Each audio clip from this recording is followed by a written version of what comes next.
Hey guys, Bugcat7 here. Okay, it is Monday, March 4th, 2019, and I want to thank you for visiting the Stonewall Research channel here on YouTube. Thank you very much. I deeply appreciate it.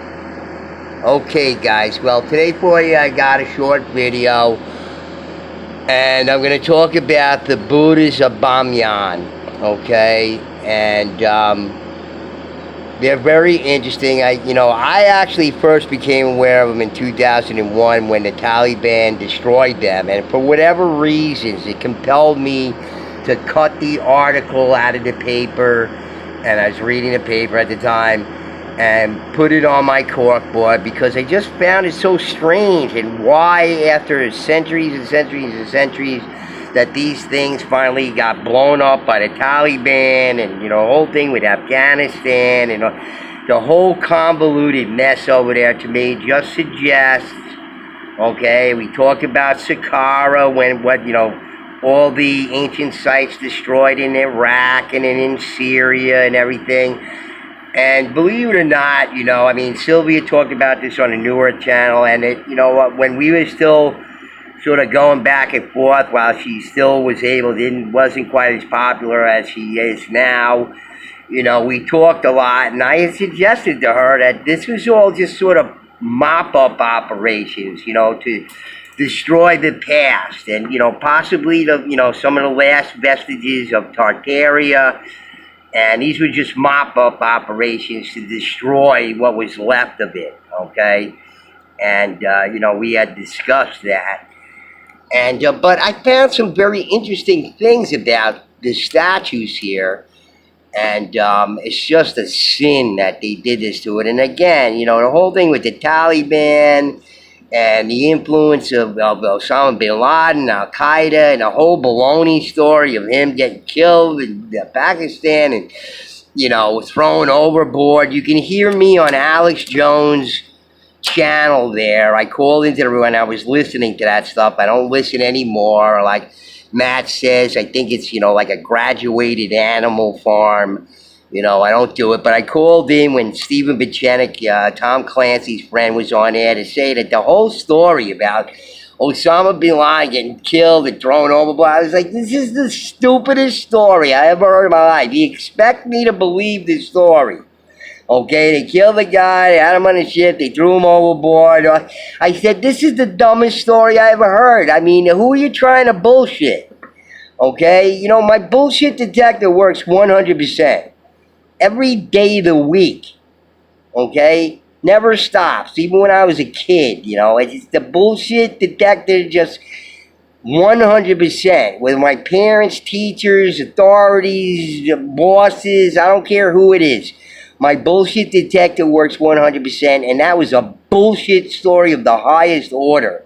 Never heard such junk in my life. Just utter crap, okay? But the West seems to be always linked with these things. Let's take a look at some of the stuff here. They have some halfway decent pictures here. That's the taller Buddha that used to be there. It's no longer there. Okay, they're showing the elevation. I mean, the things are up very high, 8,500 feet elevation.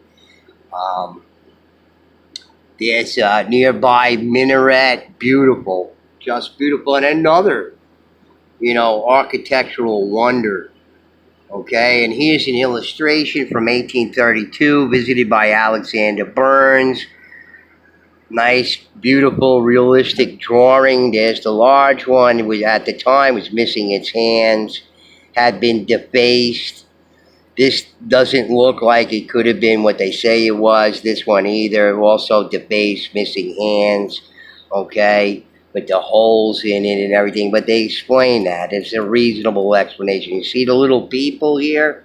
How tiny they are. 174 foot. That's a big statue. And they found more stuff there, too. See what else they have there. Okay, so there's the big, giant Buddha, and that's what's there now. 0. Okay? Thank you. Okay? And, as far as conspiracy theories go, guys, You know, the people who believe that, you know, people like us who are in the alternative community, just everything is a conspiracy theory to us. What they don't realize is, okay, and not everything is conspiracy theory to us. That's just, you know, their sort of ad hominem fallacious attack on people who are in the alternative history community. But what these people fail to realize, because they're idiots, basically. They're morons. They're imbeciles, okay? Like some people in my own family, okay? You know, they're proud to be stupid.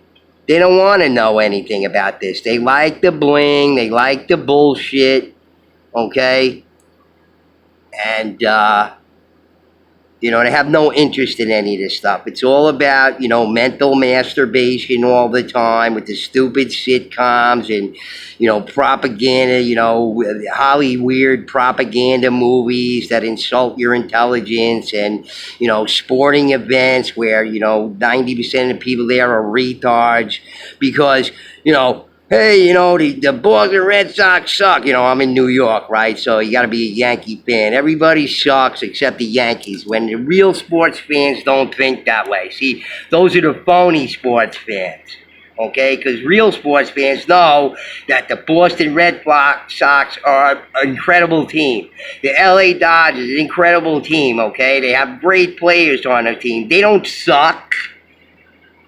That's what idiots say. Okay, that's what fake sports fans say. That's what, you know, half-wits say. Okay, real sports fans know there are great players in the team, but as far as I'm concerned, sporting events are a waste of time. They're just, you know, the bread and circuses or whatever it is, you know. I used to be very interested. I played sports in school. I was a bodybuilder, very big guy, by the way, and, you know, now I'm just back to being a little skinny guy again, and I'm happy about it. But in any case, guys, you know, I just remember when this happened, it just irked me so bad I had to cut it out of the paper. I was like, what the F is going on with these people? How stupid can you be? And, you know, I don't buy into that whole religious thing. And, you know, that's the story given. You know, they have to erase history, and they've been doing a fairly good job of it. And you got to be suspect of all the sites that have been destroyed, that there are things there that they don't want us to know about. And there's them destroying it. Yeah, isn't that great? Thank you, assholes. That's where the big Buddha used to be. It's no longer there. That's what's left of it. And they suck. Okay. So let me read to you about this from it, but I have some interesting things in here I want to point out that relates to maybe ancient technologies being employed in the building of these statues, okay? At least what was left of knowledge that they had and whatever material or whatever that they had to use on doing it, but it's just very interesting observations even by mainstream with this that you know, relate to things I've actually mentioned. Okay, the Buddhas of Bamyan were two 6th century monumental statues of Gautama Buddha carved into the side of a cliff in the Bamyan Valley in the Hazarajat region of central Afghanistan, 230 kilometers, 140 miles northwest of Kabul, at an elevation of 2,500 meters. Built in 507 CE, the smaller one, and the bigger one 554 CE.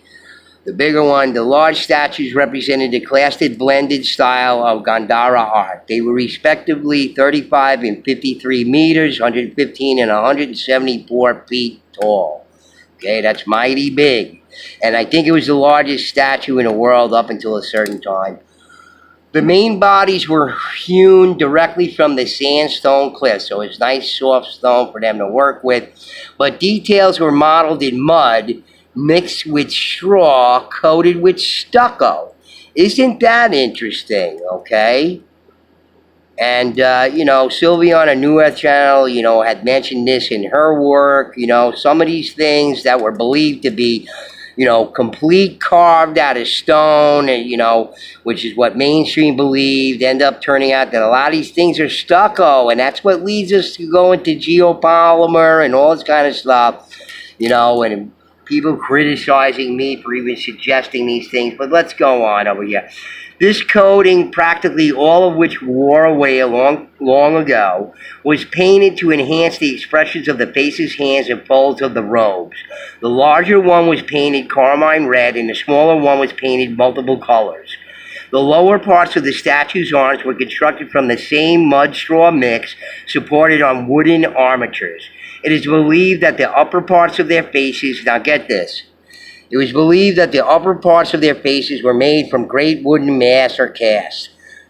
Great wooden mast or casts.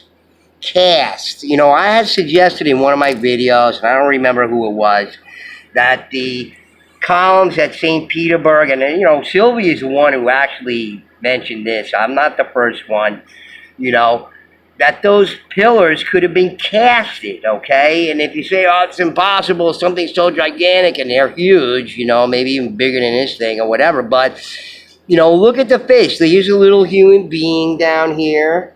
You see the face is up here, all right? So, I mean, if you were doing this in cement, what would you need? Like 10 cement trucks to provide the cement to make the face for this thing? Okay? And this was cast, okay, by people in the 6th century, if it's true what they say. So don't you know, don't say it isn't so, because, you know, look, you have them suggesting this, all right? The rows of holes that can be seen in the photographs held wooden pegs that stabilized the outer stucco. They were dynamited and destroyed in March 2001 by the Taliban on orders from leader Mullah Muhammad Omar, after the Taliban government declared that they were idols. An envoy visiting the United States in the following week said they were destroyed to protest international aid exclusively reserved for the statue maintenance while Afghanistan was experiencing famine. While the Afghan foreign minister claimed that the destruction was merely about carrying out Islamic religious iconoclasm. International opinion strongly condemned the destruction of Buddhas, which the following years was primarily viewed as an example of the extreme religious intolerance of the Taliban. And there is some evidence of destruction of the statue, defacing and all that kind of stuff. But, you know, dynamite's been around a long time ago, guys. And a religious extremism and their beliefs in Islam would have been around a long time, too. Why now? Okay? And I just think that, you know, they're trying to destroy the last vestiges of Tartaria here. You know, and if you didn't know, okay, there was a Chinese Tartaria, okay? And let's see if we can get it here, all right? While this was considered, okay, Turkic, Russo-Turkic Tartaria, there was also a Chinese Tartaria, okay? All right, and you can see it on the map. That they have online. I think even Wikipedia has it. And this is the University of Washington that has this map here.